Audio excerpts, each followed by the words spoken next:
Bienvenidas, mentes curiosas. ¿Conocéis la historia real de Leónidas, el rey espartano que resistió durante 3 días en el paso de las Termópilas frente al inmenso ejército persa?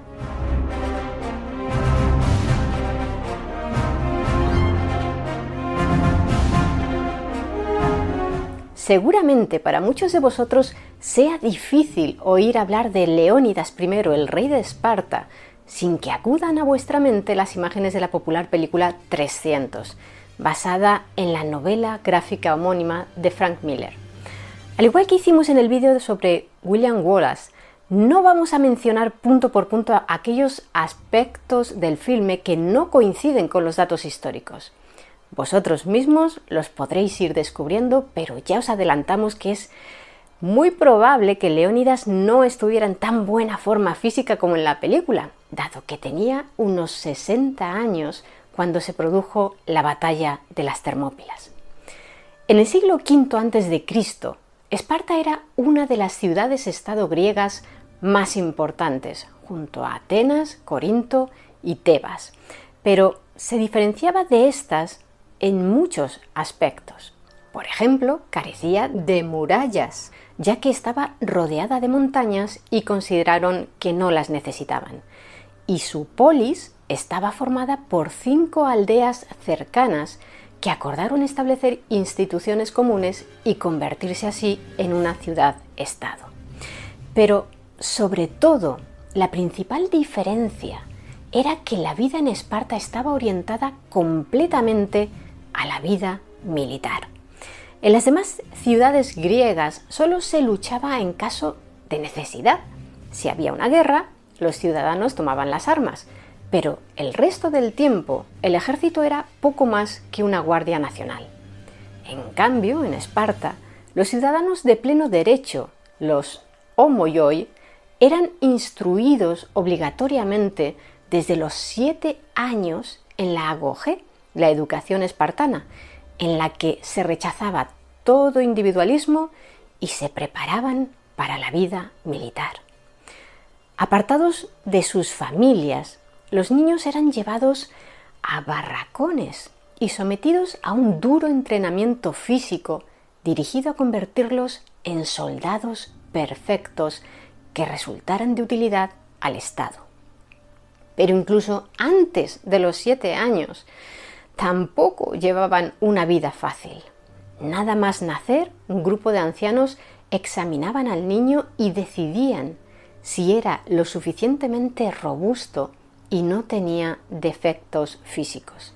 Si superaba el escrutinio, se lo entregaban a su familia. Si no, lo arrojaban por un barranco o lo abandonaban en una cima para que muriera. Y no creáis tampoco que las familias trataban con mucho cariño a sus pequeños. No les ponían pañales para que se acostumbraran al sol y al frío. Con mucha frecuencia los dejaban solos y en la oscuridad para que se acostumbraran a no tener miedo. Y por supuesto, no se les consentía la menor rabieta ni capricho. A partir de los 7 años y hasta los 20, ya viviendo en barracones, como mencionamos, pasaban a formar parte de una unidad militar infantil, donde se les enseñaba a leer y escribir de manera básica y donde, sobre todo, se les ejercitaba físicamente, los instruían en el manejo de las armas y les inculcaban disciplina y obediencia ciega. Los niños iban descalzos y mugrientos porque casi nunca se bañaban y les daban muy poca comida a fin de que se vieran en la obligación de robar alimentos para sobrevivir.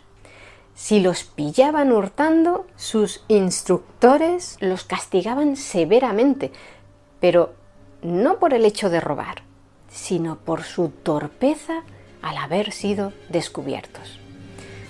Aunque de pequeños todos llevaban la cabeza rapada, a los 15 años se dejaban el pelo largo y lo llevarían así durante su vida adulta, ya que los espartanos opinaban que el pelo largo hacía más guapos a los guapos y más temibles a los feos. ¿Y qué pasaba con las niñas? A ellas también las educaba el Estado y con especial énfasis en las actividades físicas como el atletismo o la lucha.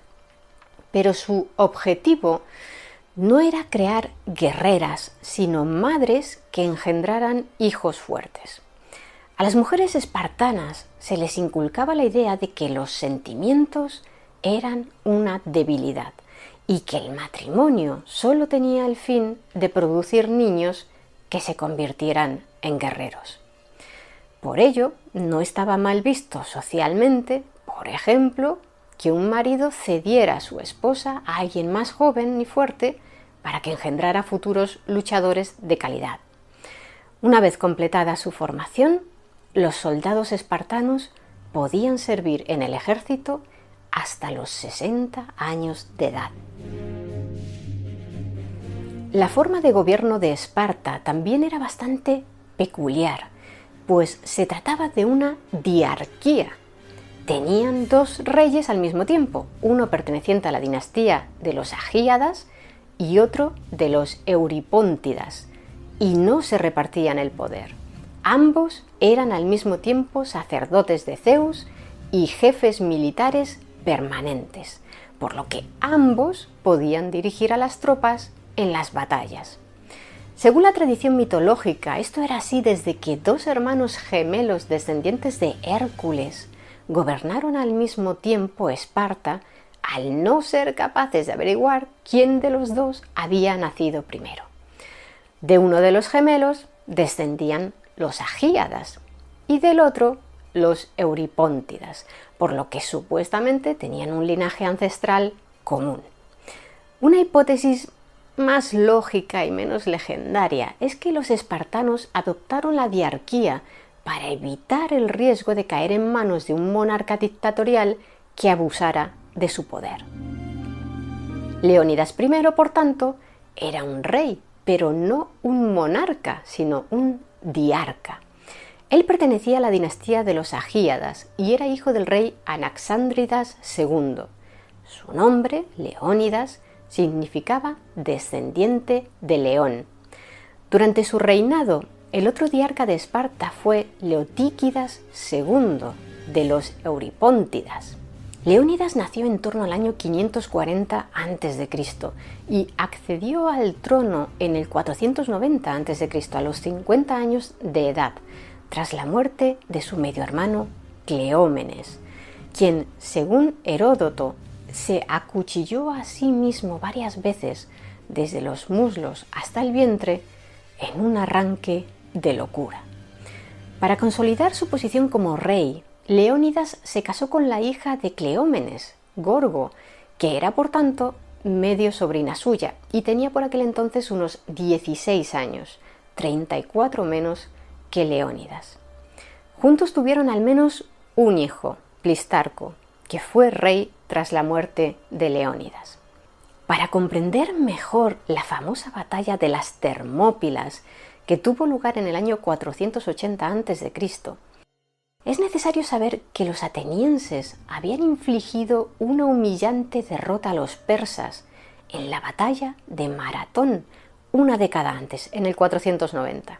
Darío I, monarca del imperio aqueménida, el primero y más extenso de los imperios persas, había intentado conquistar Atenas desembarcando en la llanura de Maratón, donde la poderosa caballería persa podría desenvolverse bien. Como suele suceder con las cifras de soldados participantes en las batallas de la antigüedad, los historiadores no se ponen de acuerdo, pero sí coinciden en que los persas eran muy superiores en número a los atenienses. Las cifras que proponen oscilan entre los 25.000 y 100.000 persas frente a unos 10.000 atenienses y 1.000 soldados de la ciudad de Platea. El ejército de Atenas bloqueó las salidas de la llanura de Maratón para que los persas no pudieran avanzar y envió un mensajero a Esparta para pedirles refuerzos. Pero como estaban en pleno mes de agosto, los espartanos se encontraban celebrando las festividades religiosas de las Carneas, en honor de Apolo Carneo, y según sus tradiciones, no podían combatir hasta la siguiente luna llena, que tendría lugar 10 días más tarde. Así que los espartanos no lucharon en maratón. No se sabe cómo se desarrolló la batalla, pero se cree que los atenienses, en lugar de aguardar en posiciones defensivas, se lanzaron al ataque y lograron hacer huir a los persas, cuyo ejército se retiró en sus barcos después de haber perdido a 5.000 hombres aproximadamente frente a unas 2.000 bajas atenienses. Darío I no comandaba el ejército en persona, por cierto, sino su sobrino Artafernes y el general Datis. Cuando Darío se enteró de la derrota, comenzó a preparar su venganza, una nueva expedición contra los griegos que él mismo comandaría. Sin embargo, falleció por una enfermedad antes de poder llevarla a cabo. Su hijo y heredero, Jerjes I, reunió un ejército inmenso y en la primavera del 480 partió hacia Grecia, dispuesto a vengar la derrota de su padre. ¿Cómo de grande era aquel ejército persa? De nuevo, las cifras varían mucho. Según Heródoto, estaba formado por más de 2 millones de hombres, pero eso sin duda es una exageración. Los historiadores modernos estiman que probablemente fueran una décima parte de lo que afirmó Heródoto, es decir, unos 200.000 hombres, lo cual para la época seguía siendo un ejército colosal.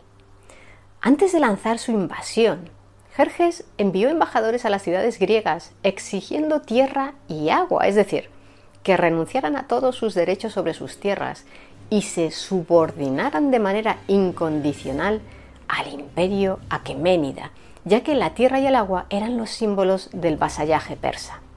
Según Heródoto, cuando los emisarios de Jerjes llegaron a Esparta y Atenas con aquella demanda, los espartanos los arrojaron a un pozo y los atenienses hicieron lo propio desde lo alto de un desfiladero. Meses después, en agosto del año 480 a.C., el ejército de Jerjes se encontraba a las puertas de Grecia, en el norte, acercándose a un estrecho desfiladero situado entre las montañas y el mar. Aquel desfiladero era, por supuesto, el de las Termópilas, que significa puertas calientes, y se llamaba así por unas aguas termales que fluían en la zona. Las ciudades griegas que decidieron plantar cara a los persas formaron una alianza militar y pusieron al mando a los espartanos. Sin embargo, aparte de buenos soldados, los espartanos eran muy fieles a sus tradiciones. Y como se encontraban en el mes de agosto, exacto, estaban celebrando las Carneas y no podían combatir. Agosto era un buen mes si querías invadir Grecia. Además, coincidió con que también se estaban celebrando los Juegos Olímpicos, por lo que movilizar al ejército espartano habría constituido una doble violación de las tradiciones. Sin embargo, dado lo urgente de la situación, los 5 éforos espartanos, es decir, los magistrados encargados de velar por el cumplimiento de las leyes, le dieron permiso a Leónidas para que marchara a las Termópilas con una fuerza de 300 hombres, a fin de que bloqueara a los persas el tiempo suficiente para que el resto de espartanos pudieran combatir. Curiosamente, no era la primera vez que 300 espartanos libraban una importante batalla, ya que unas décadas antes, en el año 546 a.C., había tenido lugar la conocida como Batalla de los 300 Campeones, entre Esparta y Argos, otra ciudad griega.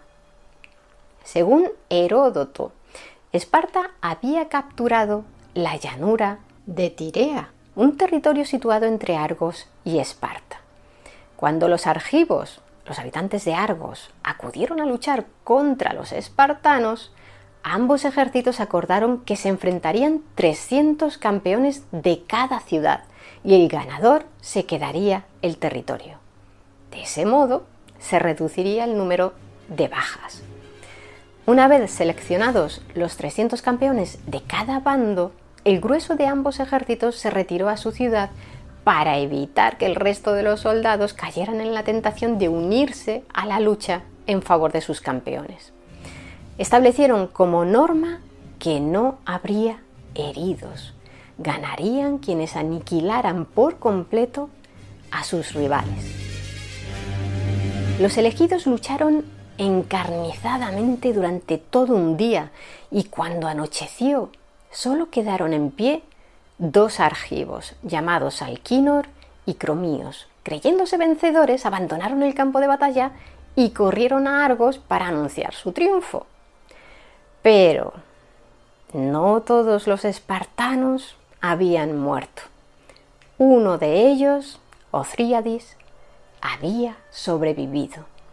Como era el único soldado en el campo de batalla, reclamó la victoria para los espartanos en presencia de unos mozos de carga y, acto seguido, se quitó la vida, avergonzado por ser el único miembro de su unidad que había sobrevivido. Al quitarse la vida él mismo y no sucumbir a las heridas infligidas por los soldados de Argos, los espartanos se sintieron legitimados para declararse vencedores. A los argivos, por supuesto, eso no les hizo ninguna gracia, ya que se consideraban vencedores porque habían sobrevivido a la batalla el doble de sus soldados. Así que enviaron a todo su ejército de hoplitas contra Esparta y estos se enfrentaron a ellos con un ejército de tamaño similar. De modo que al final no se evitó el derramamiento masivo de sangre. Los espartanos ganaron la multitudinaria batalla y se hicieron con el control de Tirea. Pero volvamos a las Termópilas.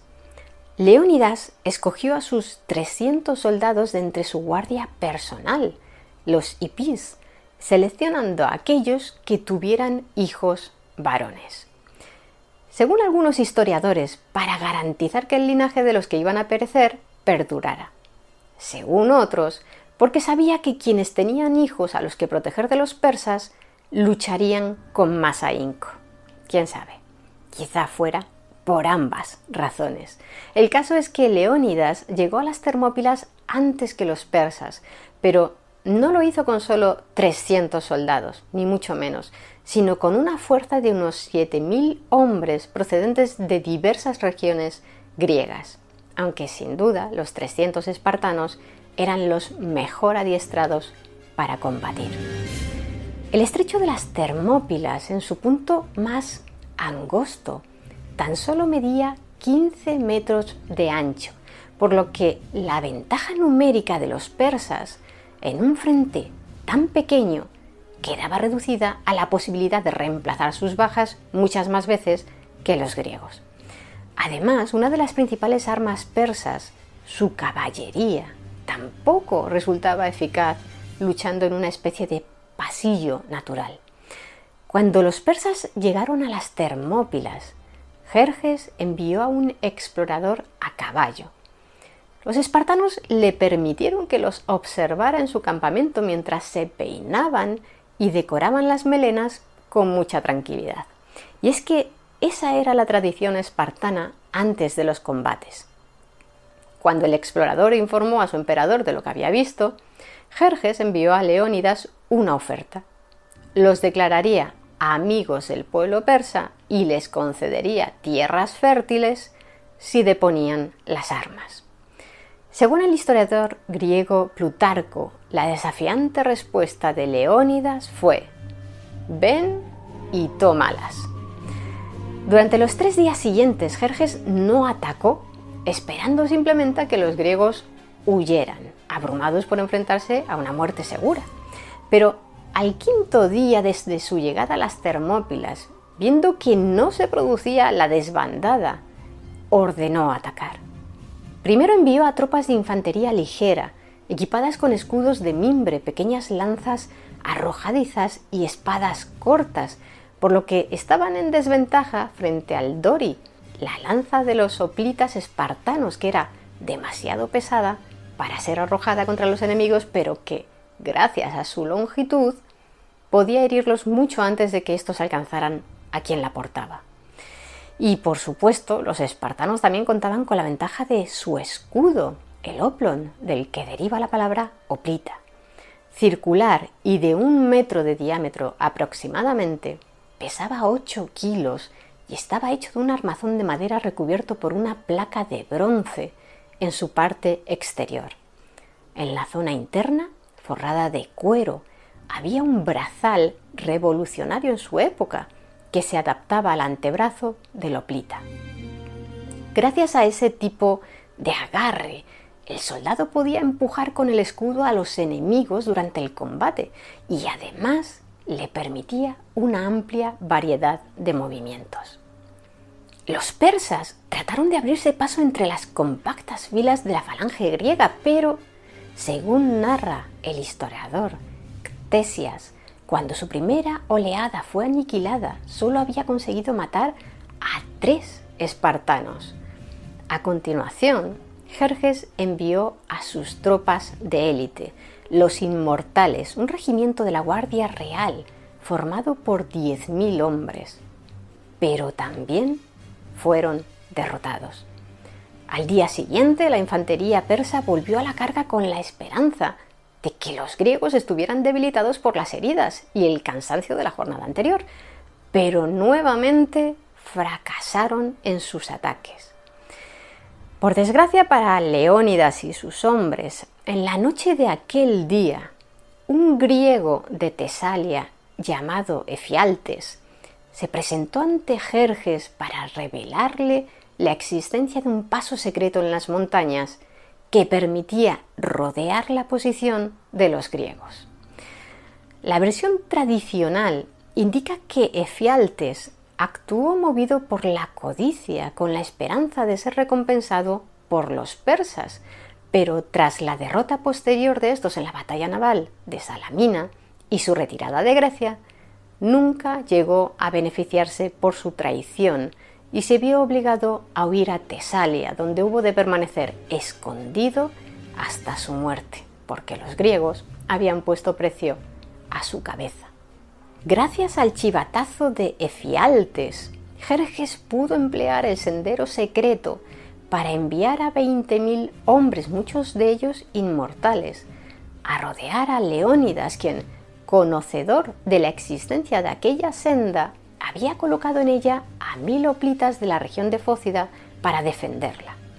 Pero al amanecer del siguiente día, el tercero desde que se iniciaron los combates, los soldados que debían defender aquel camino, cuando vieron el gran ejército que se les venía encima, se retiraron a una colina cercana para organizarse, pensando que los iban a atacar de inmediato. Pero no eran ellos el objetivo de los persas, quienes siguieron avanzando por la senda ahora despejada, mientras les lanzaban algunas andanadas de flechas a los de Fócida para mantenerlos alejados. Cuando Leónidas se enteró por sus vigías de que los persas se aproximaban a través del sendero de las montañas, convocó un consejo de guerra para debatir la nueva situación, y la mayor parte de los soldados aliados decidieron retirarse de las Termópilas. Las crónicas ofrecen versiones diversas. Unas dicen que Leónidas ordenó que todos los aliados griegos se retiraran menos sus espartanos, que lucharían junto a él para defender el paso. Otras afirman que los aliados decidieron irse por su propia iniciativa. Según Heródoto, junto a los espartanos también se quedaron a luchar 700 soldados de Tespias, 400 tebanos y 100 hilotas, por lo que el contingente que luchó hasta el final sería de unos 1.500 hombres. Tal vez estéis pensando que no era muy inteligente quedarse allí a esperar la muerte sin esperanzas, pero según la versión de Heródoto, si se hubiesen retirado todos los griegos al mismo tiempo, la caballería persa se habría lanzado en su persecución y los habría matado a todos sin dificultad. Algunos tenían que quedarse a mantener la posición para que el resto pudiera escapar con vida. Como era de esperar, Leónidas y sus hombres fueron masacrados. Toda la zona central de Grecia quedó en manos de Jerjes. Las ciudades de Tespias y Platea fueron arrasadas y la mayor parte de la población de Atenas fue evacuada. Quienes permanecieron en la ciudad, atrincherados en la Acrópolis, fueron derrotados por los persas y Jerjes ordenó que incendiaran la ciudad. A todo esto, por si os lo estáis preguntando, los Juegos Olímpicos seguían celebrándose en Olimpia como si nada.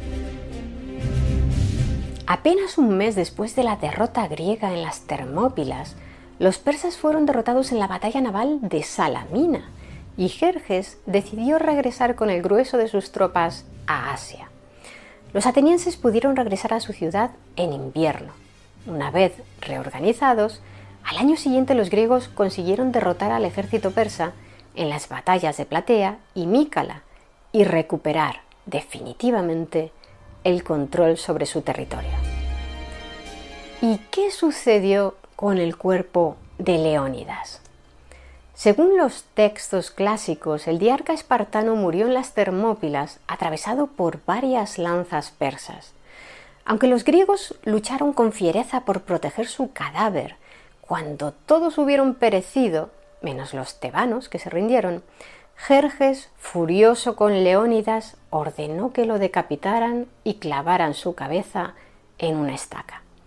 Según el historiador Pausanias de Lidia, 40 años después de la batalla, su cadáver fue recuperado por los griegos y sus restos fueron enterrados en Esparta, donde se erigió un mausoleo en su honor. ¿Y vosotros qué opináis de la historia de Leónidas? Me gustaría que nos lo contarais abajo, en los comentarios. Y si queréis conocer más historias interesantes, suscribíos a nuestro canal. Muchas gracias por estar ahí, mentes curiosas. Nos vemos en el siguiente vídeo.